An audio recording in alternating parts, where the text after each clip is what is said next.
تو کہتے ہیں کہ ڈھونڈنے سے بھی کسی ایک ٹویٹ میں بھی کوئی ایسا لفظ ملتا ہے، نہ ایسا کوئی تاثر ملتا ہے. ہاں پالیسیز پر احتجاج ضروری ہے. تو اس کا مطلب یہ ہے کہ یہ ججمنٹ پھر کہاں سے، پھر ایران کو دہشت گرد ڈکلیئر کر دیا کہاں ہے بین الاقوامی طور پر.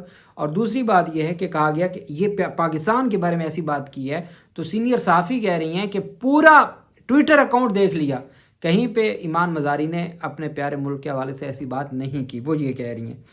اور اسی طریقے سے جو ہے وہ کہ جج صاحب خود ریاست کو دہشت گرد قرار دینے پر کیوں تلے ہیں، یا یہ کس قسم کی تنقید ہے. یہ مریم نواز خان کہتی ہیں پالیسیز پر سوالات اٹھانا اس کو ٹیررسٹ اسٹیٹ کی تعریف میں شامل کیسے ہو سکتا ہے، یہ ان کی جانب سے کہا گیا. خیر اب جج صاحب کی جانب سے جو فیصلہ آیا وہ آپ سب کے سامنے ہے. وہیں پہ سندھ ہائی کورٹ کا جو فیصلہ سامنے آیا ہے، سندھ ہائی کورٹ نے اپنے فیصلے میں یہ کہا ہے، 2 پروفیسرز کے خلاف کیس تھا، پروفیسر ریاض احمد راجہ اور ڈاکٹر ارشد حسین ابڑو، ان کے خلاف فیصلہ دیا ہے. محکمہ بورڈ اور جامعات کو سیاسی اور سفارشی بنیادوں پر لگائے گئے 2 پرو وائس چانسلرز مہنگے پڑ گئے. اب یہ سیاسی بلاول سرکار ہے بھائی، طارق جہانگیری کے خلاف ایسے تو نہیں انہوں نے کراچی یونیورسٹی نے فیصلہ دیا، وہاں پر 2 پرو وائس چانسلر مقرر کر دیے تھے 2 پروفیسرز کو. سندھ ہائی کورٹ نے لیاقت میڈیکل یونیورسٹی جامشورو کی ریٹائرڈ پروفیسر اور 34ویں نمبر پر آنے والے جونیئر پروفیسر ریاض احمد راجہ کے خلاف فیصلہ دے دیا. عدالت عالیہ کے جج عدنان الکریم میمن کے فیصلے کے مطابق درخواست گزار سابق pro vice chancellor professor doctor سیما ناز ریٹائرمنٹ کے بعد اس عہدے پر برقرار رہنے کی قانونی طور پر مجاز نہ تھیں.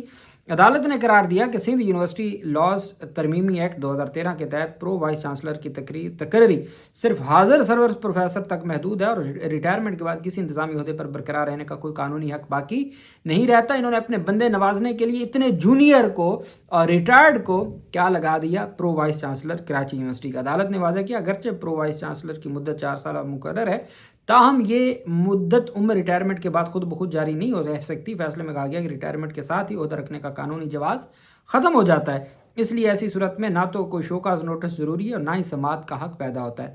فیصلے میں کہا گیا ڈاکٹر ارشد حسین ابڑو کی پرو وائس چانسلر کے طور پر تقرری وزیر اعلیٰ سندھ کے آئینی اور قانونی اختیارات کے تحت کی گئی، تاہم یہ اختیار مطلق نہیں بلکہ یونیورسٹی قوانین، یونیورسٹی کوڈ اور سینیورٹی کے اصولوں کا پابند ہے. عدالت کے مطابق سینیورٹی کو بلا جواز نظر انداز کر کے کسی کو کم سینئر امیدوار کی تقرری قانونی سوالات کو جنم دے سکتی ہے.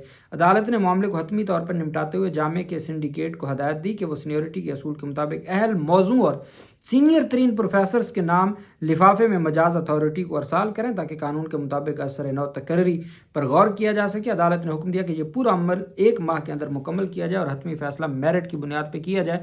ساتھ ہی عدالت نے پروفیسر ریاض احمد راجہ اور ڈاکٹر ارشد حسین ابڑو کے خلاف فیصلہ دے دیا، ان کو دونوں کو ہی جو پرو تھے وائس چانسلر تھے ان کو ہٹا دیا. عدالت کی جانب سے یہ ایک بڑا فیصلہ سامنے آیا، عدالت نے ان کو ہٹا دیا. جامعہ کراچی کے یہ ان کو پرو چانسلر کا دیا گیا تھا، عہدے دیے گئے تھے ریٹائرمنٹ کے بعد، اور انتہائی جونیئرز کو سینئرز کو جو ہے وہ چھوڑ کے، چکے سیاسی طور پہ جو ہے وہ ہمیشہ کام کرتی ہے سندھ سرکار. تو ابھی آپ دیکھیں لاہور میں بھی ایک افسوسناک واقعہ ہوا جس میں ایک ہوٹل میں آگ لگی اور وہاں پر 1122 جو کہ پرویز الہی کا تحفہ ہے پنجاب کے لوگوں کے لیے، اور پرویز الہی کے 2 کام جن کو کوئی رد نہیں کر سکتا، ایک جو پیٹرولنگ پالیس تھی اور ایک ان کی جانب سے یہ 1122.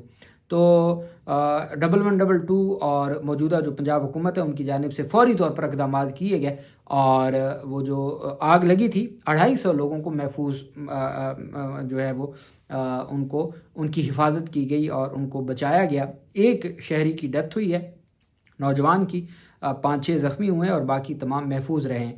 جبکہ کراچی میں 2008 سے تو مسلسل حکومت ہے نا سندھ سرکار کی، وہاں کوئی ان کے پاس نہیں ہے. اور گل پلازا میں جس طرح سے قیمتی لوگوں کی جانیں گئی ہیں اور آج تک جو وہاں سے لاشیں نکالی جا رہی ہیں ان کی کوئی کنٹریبیوشن نہیں ہے سوائے مار جو ہے وہ انہوں نے جو مچا سکتے تھے نا اندھیر نگری، وہ ان کی جانب سے کی جا رہی ہے اور ہر طرف سے ہاتھ مار رہے ہیں لیکن عوام کے لیے کچھ نہیں کہہ رہے. یہ سندھ سرکار کا سندھ سرکار کی واحد خوبی ہے کہ وہ صرف اپنے لیے سارا کچھ کرتے ہیں. اچھا جی، دوسری طرف جو بڑی پیش رفت سامنے آئی ہے وہ ہے مردوں کے لیے، اور حضرات ہو جائیں ہوشیار. پارلیمنٹ کے مشترکہ اجلاس میں طلاق، دوسری شادی کی دھمکی سمیت گھریلو تشدد سے تحفظ اور روک تھام سے متعلق اہم قانون منظور کیا گیا۔ یہ پارلیمنٹ کے جو مشترکہ اجلاس ہے، یعنی اب یہ قانون منظور ہو چکا ہے، مشترکہ اجلاس سے منظور ہو گیا، دونوں ہاؤس تھے نا، سینٹ بھی، قومی اسمبلی میں۔ مشترکہ اجلاس میں پیپلز پارٹی کی شرمیلا فاروقی کا پیش کردہ ڈومیسٹک وائلنس، جو گھروں میں وائلنس ہوتی ہے، تشدد ہوتا ہے، پریونشن اینڈ پروٹیکشن ایکٹ 2025 کی منظوری دی گئی، جس کا اطلاق وفاقی دارالحکومت اسلام آباد میں ہوگا۔ فی الحال یہ وفاقی دارالحکومت اسلام آباد میں ہوگا۔ اس بل میں گھریلو تشدد سے مراد جسمانی، نفسیاتی اور جنسی زیادتی ہے۔ اس قانون کے تحت بیوی کو گھورنا اور آنکھیں دکھانا، بیوی کو گھورنا، طلاق یا دوسری شادی کی دھمکی دینا اور اس کی مرضی کے خلاف گھر میں دیگر افراد کے ساتھ رہنے پر مجبور کرنا۔ یعنی کہ آپ اپنے کہتے ہیں نا کہ جی خاتون کی مرضی نہیں ہے اور آپ کہتے ہیں جی کہ میں والدین کے ساتھ رہوں گا، میں باقی فیملی کے ساتھ رہوں گا، اس کی مرضی کے بغیر دیگر افراد کے ساتھ رہنے پر مجبور کرنا، یہ قابل سزا جرم قرار دے دیا گیا ہے۔ اب جو وفاق میں منظور ہو گیا وہ الٹیمیٹ اگلے چند مہینوں تک باقی صوبوں میں بھی آ جائے گا۔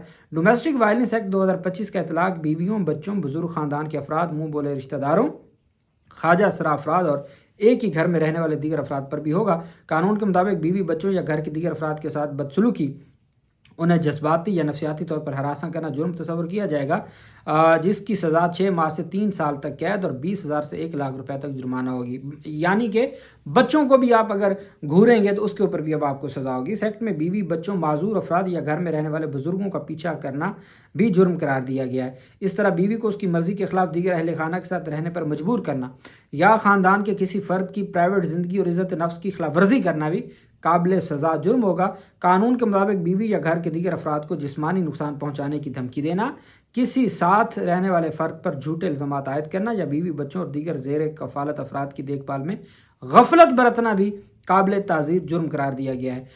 ڈومیسٹک وائلنس ایکٹ 2025 میں معاشی استحصال، جنسی زیادتی کو بھی جرائم کی فہرست میں شامل کیا گیا، جبکہ جرمانہ ادا نہ کرنے کی صورت میں مزید 3 ماہ قید کی سزا بھی دی جا سکے گی۔ جو گھریلو تشدد میں ساتھ دے گا اسے بھی 6 ماہ سے 3 سال تک قید اور 1 لاکھ روپے تک جرمانہ ہوگا۔ یہ قانون مشترکہ پارلیمنٹ کے اجلاس سے وفاقی دارالحکومت یعنی اسلام آباد کی حدود تک یہ منظور ہو چکا ہے۔ الٹیمیٹ یہ پھر اس نے آج نہیں تو کل پہنچنا ہے پنجاب میں بھی اور باقی صوبوں میں بھی، تو یہ قانون منظور ہوگی۔ اس وجہ سے اگر پہلی بات تو یہ ہے کہ بالکل ایسی کوئی حرکت نہیں کرنی چاہیے حضرات کو، اور اگر کوئی ایسی حرکت کرتا ہے تو اس کو اب خبردار ہو جانا چاہیے کہ اب کارروائی ہوگی اور کوئی معافی نہیں ہے۔